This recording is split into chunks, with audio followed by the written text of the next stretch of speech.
Oke, selamat malam para sedulur YouTube, ketemu lagi dengan saya Agung Wijanarko. Oke para sedulur, di malam hari seperti biasa saya ingin ngajak sedulur-sedulur saya, sobat-sobat saya yang udah subscribe dan join di kanal YouTube saya ini untuk ngobrol-ngobrol santai seputaran berita terbaru sepak bola, informasi terbaru tentang sepak bola, tentunya tentang timnas sepak bola Indonesia ya teman-teman. Jadi teman-teman, dalam beberapa hari ke depan tampaknya timnas Indonesia akan segera bersiap-siap untuk memulai laga di fase grup, di grup D di Piala Asia di Qatar di tahun 2024 ini. Jadi teman-teman, untuk saat ini ada salah satu berita yang cukup mengejutkan, yang cukup membuat heboh ya publik sepak bola ataupun penggemar sepak bola di tanah air, yaitu dengan fase pengumuman terakhir dengan dicoretnya dua pemain untuk kemudian dikurangi ya, dicoret dari skuad timnas Indonesia, yaitu Sadil Ramdhani dan Arkan Fikri ya. Nah, kalau untuk Arkan Fikri mungkin kita bisa ngerti ya teman-teman, memang persaingannya ketat, yaitu di lini tengah ada di sana Maklok, ada Ivar Jenner, Maklok, dan kemudian tampaknya juga si Justin Hubner yang memang pemain center back, pemain belakang, sepertinya juga ada gambaran untuk dimainkan sebagai defensive midfielder ya, dimajukan. Dan juga masih banyak pemain tengah ya, ada Sananta Arhan juga di situ gitu kan. Memang persaingannya ketat di lini tengah gitu kan. Tapi yang jelas yang agak mengagetkan adalah dicoretnya Sadil Ramdhani ya. Sadil Ramdhani kalau menurut saya sendiri pribadi adalah salah satu winger ya, winger kanan yang memang terbaik yang pernah dimiliki oleh timnas ya. Dan saya pikir memang kemampuan dribble, kemampuan kontrol bolanya lumayan di atas rata-rata kebanyakan pemain Indonesia gitu kan. Walaupun persaingannya di sana ada Witan Sulaiman, kemudian ada Egy Maulana Fikri, tapi kalau saya lihat memang sangat mengagetkan karena Sadil Ramdhani ini memang selalu tampil baik ya ketika memperkuat timnas Indonesia, dan seperti yang kita tahu juga jasanya sangat besar ketika fase grup di kualifikasi Piala Dunia, ketika di babak pertama di fase grup ketika bertemu Irak, Indonesia itu kalah 5-1 ya, kalah 5-1. Dan kemudian ketika ketemu Filipina di Manila ya, kita sudah tertinggal 1-0. Artinya kalau kemudian kalah pada waktu itu, tamatlah sudah, sepertinya berat ya, tamat sudah peluang daripada timnas kita untuk kemudian lolos di kualifikasi Piala Dunia untuk melaju ke babak selanjutnya. Tapi dengan masuknya Sadil di babak kedua ya, kalau nggak salah Sadil Ramdhani itu berhasil memberikan secara harapan untuk timnas sepak bola Indonesia ketika di menit 70 Sadil Ramdhani berhasil menyamakan kedudukan. Ketika itu kita ketinggalan 1-0 dari timnas Filipina ya. Nah, di situ akhirnya 1-1 dan berakhir dengan draw. Artinya memang dengan jasa Sadil Ramdhani ini, jasanya kalau menurut saya sangat besar, masih bisa terjaga ya peluang daripada timnas sepak bola Indonesia untuk kemudian lolos dari fase grup untuk kualifikasi Piala Dunia nanti. Terlepas dari itu juga Sadil Ramdhani ini memang kalau saya lihat memang dribble bolanya kan memang bagus ya, kemampuan penetrasinya di sayap kanan tuh bagus. Kalau dulu ada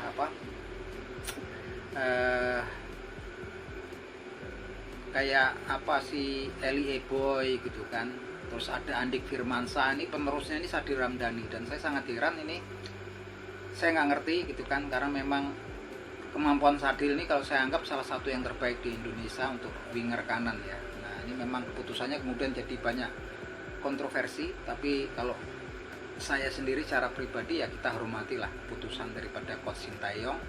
Pastinya jika dia sudah berpikir dalam gitu kan, untuk kemudian untuk mencoret, memulangkan Sadil Ramdhani dan Arkan Fikri. Tapi kalau untuk Arkan Fikri memang di lini tengah ini memang persaingannya memang sangat berat ya. di lini tengah Indonesia kan memang sudah ada Ivar Jerdar, ada Maklok gitu kan. Dan ini memang persaingannya keras gitu kan, karena memang tampaknya ada niatan daripada Coach Sintayong kemudian untuk mengalih fungsikan dari Justin Hubner yang memang biasanya main sebagai center back, pemain belakang, sepertinya agak akan dimajukan sebagai defensive midfielder ya. Saya rasa itu juga bagus ya. Dan memang keberadaan pemain-pemain naturalisasi tampaknya memang lebih superior ya tampaknya saat ini dibandingkan dari pemain-pemain lokal nih, tampaknya ya dari pandangan pelatih gitu kan. Karena memang sepertinya nggak tergantikan, walaupun sebetulnya seperti untuk Jordi Ahmad gitu kan, kalau kita lihat beberapa kali melakukan blunder gitu kan, ketika melawan Libya gitu kan, dan beberapa kali memang ini memang sepertinya harusnya mendapatkan evaluasi ya. Walaupun ya statusnya pemain naturalisasi tampaknya memang nggak tergantikan ya, tapi kalau kita lihat memang perlu evaluasi untuk Jordi Ahmad yang sering beberapa kali melakukan blunder, dan juga Maklok yang sepertinya juga nggak bisa tampil maksimal ya teman-teman. Ini perlu dipertimbangkan ya, perlu dievaluasi kalau menurut saya, sekalipun mereka dianggap ya lebih superior daripada pemain lokal. Kalau pemain naturalisasi gambarannya seperti itu ya. Tapi yang jelas di depan mata laga berat kita akan berhadapan dengan timnas Irak, di mana timnas Irak ini pemainnya yang dari diaspora ini ada sekitar 11 pemain ya, dan ada 3 pemain yang memang naturalisasi. Salah satunya yang memang agak yang moncer adalah rekan Ivar Jenner di Utrecht ya. Tapi memang kalau Ivar Jenner ini masih cadangan. Ini pemain naturalisasi si Zidane Amar Iqbal ini yang jebolan Manchester Academy sepak bola Manchester United adalah pemain inti, pemain kunci, key player di Utrecht ya. Dia posisinya di winger kiri. Kalau kemarin dia cedera ketika berhadapan dengan Indonesia di babak kualifikasi Piala Dunia, saat ini bisa tampil ya. Nah ini, dan ada juga 2 pemain muda dari klub Hammarby ya di Swedia, tempat klubnya asal Zlatan Ibrahimovic, juga masih usia 18 tahun, juga tergabung dalam timnas Irak. Dan salah satunya striker Irak yang saat ini lagi bagus-bagus ya di AFC Wimbledon, klub di kasta kedua Liga Inggris di Liga Championship, yaitu Ali Ibrahim Karim El Hamadi, yang sampai dengan saat ini sudah mengemas kurang lebih 20 gol lebih ya dari 38 penampilan bersama AFC Wimbledon, dan penampilan juga sangat impresif gitu kan. Ini semuanya sekarang kondisinya fit, bergabung dengan timnas Irak ya. Nah ini tampaknya kita memang harus berhati-hati, karena memang kalau kita lihat ya dalam uji cobanya juga kemarin timnas Irak itu bisa mengimbangi permainan Korea Selatan, South Korea ya. Dimana kemarin cuma kalah tipis, main terbuka, saling menyerang gitu kan, saling melakukan tekanan pressure antara Korea Selatan dan Irak ini. Breng betul-betul ya. Dan babak kedua ketika Song Hon Min juga turun, kemudian bintang Tottenham Hotspur nih, kemudian juga diikuti dengan Hwang Hee-chan. Hwang Hee-chan ini salah satu striker andalan Korea Selatan yang saat ini juga lagi moncer di Wolverhampton Wanderers di Liga Utama Inggris. Kemudian Lee Kang-in juga dari Paris Saint-Germain, Lionel Messi-nya dari Asia ya digadang-gadang. Itu turun semua, sampai juga Kim Min-jae, salah satu pemain termahal di Asia yang harganya kalau nggak salah kurang lebih sampai 1 triliun lebih ya kalau dirupiahkan, 1,5 triliun ya. Kim Min-jae ini sekarang memperkuat Bayer Leverkusen ya, center back-nya. Ini ketika mereka semua turun juga Irak tetap melakukan serangan ya, saling menekan ya antara Irak dan Korea Selatan, dan di babak kedua juga nggak bisa nambah gol ya. Itu gol itu di menit ke-40 gitu kan. Nah artinya di sini memang kelasnya Irak juga nggak sembarangan ya teman-teman, walaupun negaranya juga memang negara yang juga lagi konflik ya, negara yang memang juga sedang konflik di beberapa daerahnya ini Irak.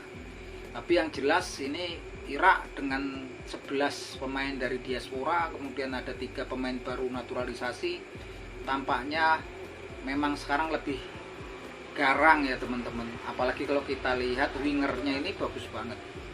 Winger Irak ini sekarang bagus banget.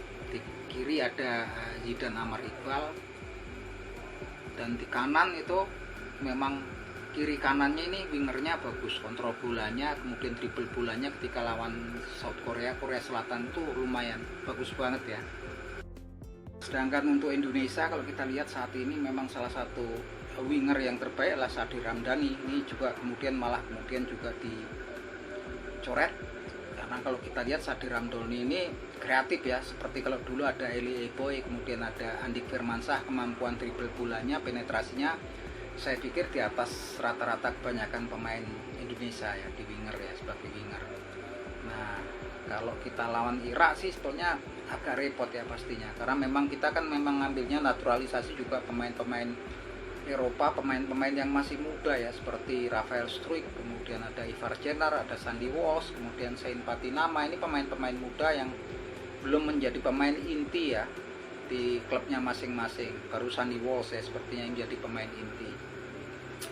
Dan mereka sepertinya memang tipe permainan Eropa, yang permainan kolektif gitu kan. Dan kalau kita lihat, kalau saya lihat di timnas Irak ini permainannya juga nggak cuman dia kolektif, tapi memang mereka menerapkan high pressure ya. Ketika bola itu lepas dari timnas, dari pemain-pemain mereka, langsung mereka juga melakukan pressure, melakukan tekanan kemana bola juga mau di barisan belakang dikejar terus gitu kan. Dan ini memang memerlukan fisik yang kuat untuk melakukan high pressure. Artinya memang pemain Irak ini memang kondisi fisiknya memang luar biasa ya. Dan juga kemampuan dribble bolanya untuk winger-wingernya bagus banget ini Irak. Mereka juga tampak sangat kreatif ketika lawan Korea Selatan kemarin. Winger Irak di kanan kiri itu dribble bola, kontrol bolanya bagus banget. Nah, ini memang yang jadi PR untuk timnas kita ke depannya ya. Apalagi kalau untuk kualifikasi Piala Dunia kita masih punya harapan. Di situ kita masih nanti ketemu Vietnam, ketemu Filipina, ketemu Irak, juga ada 3 laga di home ya. Nah, ini ke depannya memang kita berharap pada Bapak Erick Thohir dan jajaran elit PSSI untuk lebih, nanti pilihannya nggak ada lain, cuma naturalisasi gitu kan. Kita lihat memang ke depan Tom Haye akan bergabung. Ini suatu kabar yang sangat positif. Dia pemain yang memang dribble bolanya, ketenangan, kemudian kemampuan penetrasinya juga luar biasa Tom Haye. Biasanya Tom Haye ini kan biasanya beroperasi di sayap kanan dan juga sebagai attacking midfielder ya, gelandang menyerang.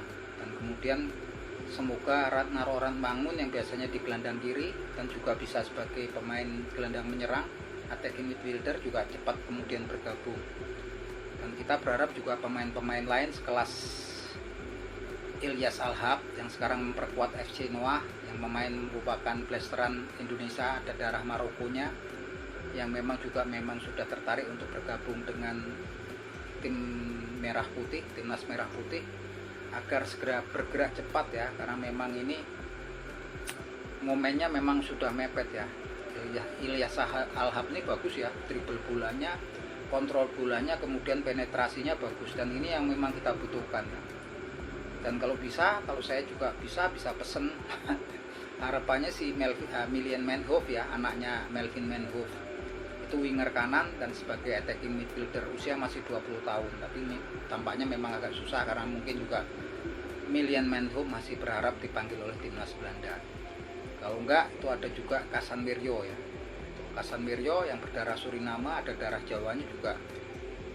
Dribble bolanya luar biasa, bagus. Biasa dipasang sebagai fullback ataupun wingback, dan tampaknya bisa kalau bergabung dengan Indonesia kemudian sebagai winger ya. Winger kanan biasanya dia, wingback, fullback kanan. Ini Casemiro gitu kan. Karena artinya memang ini suatu PR ya, karena memang kemarin memang fokusnya memang di pemain bertahan yang masuk semua kan, seperti Sain Patinama, kemudian kemudian Elkan Bagot, kemudian ada Jordi Ahmad. Fokusnya di pemain bertahan ya, terakhir Justin Hubner, bahkan kemudian Kevin Dijk, itu kan pemain-pemain yang tipenya bertahan. Nathan Juaon gitu, saya kurang ngerti. Bahkan kiper kemarin Martin Paes ya, yang mau bergabung, yang memperkuat FC Dallas di Amerika. Ini semua masih pemain-pemain lini belakang, dan kita lihat memang kemudian terbukti kemarin ya, 3 kali uji coba keteteran kita, di pressure terus gitu kan. Artinya ketika lawan Libya kita kalah 4-1 ya, 4-1 ya kalau nggak salah, 4-1 ketika ketemu Libya. Dan kedua ketemu Libya kemarin 4-0 ketemu di fase pertama. Uji coba keduanya kalah 2-1, kemudian ketemu Iran kalah 5-0. Artinya di sini memang kita kebobolan banyak ya, kebobolan 4 tambah 2 6 tambah 9 gol gitu kan. Artinya memang ada trouble nih di lini belakang. Tapi juga kalau kita lihat gol yang dicetak juga cuma 1 gol ya, ketika ngelawan Libya 2-1. Itu pun menandakan bahwasanya ada masalah di bagian winger, gelandang menyerang, bagian tengah, dan bagian lini depan ya.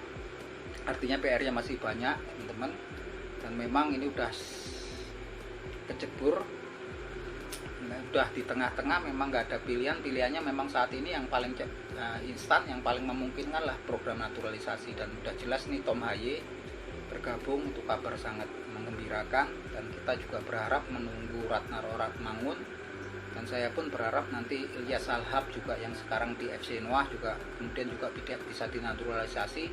Satu paket ada Andi Zakiri, salah seorang striker ya, berdarah Kosovo yang sekarang memperkuat FC Lausanne di Swiss, itu juga ada darah Indonesianya.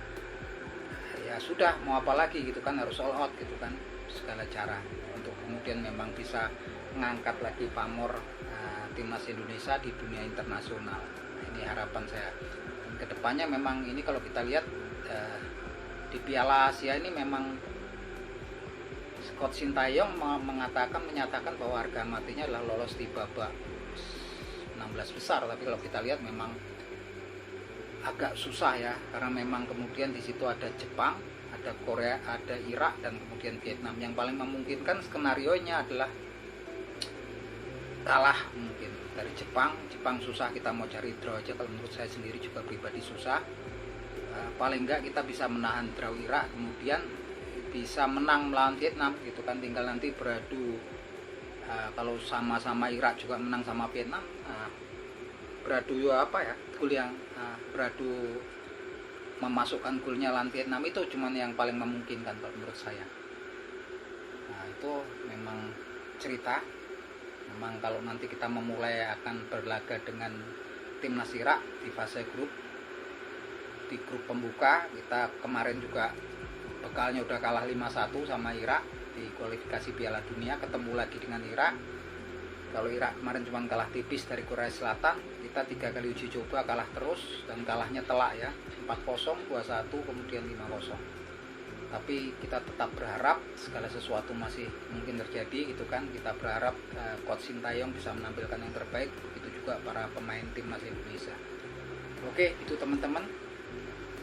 Yang jelas saya sedikit agak kecewa ya dengan pencoretan Sadir Ramdhani, dan juga kemarin juga memang saya ngerasa aneh ketika Stefano Lillipali, salah seorang pemain idola saya gitu kan, nggak dipanggil juga kan. Mana juga ada Spasojevic gitu kan, striker naturalisasi, walaupun udah tua kan, memang butuh kita pengalamannya. Dan saya berpikir kemarin ini, nggak tahu saya keputusan pelatih STY ini kan, tapi memang terbukti sekarang juga dari uji coba juga tampaknya susah ya. Apapun itu kita tetap dukung, karena memang udah PSSI memilih STY sebagai manajer timnas Indonesia gitu kan, dan kita doakan timnas kita nanti bisa lolos ke babak 16 besar. Oke gitu teman-teman, obrolan malam hari ini semoga bisa bermanfaat, bisa menghibur teman-teman di rumah. Kalau teman-teman punya analisa yang lain, silahkan tulis di kolom komentar. Akhir kata, salam seduluran dari saya, Agung Wijanarko dari Yogyakarta.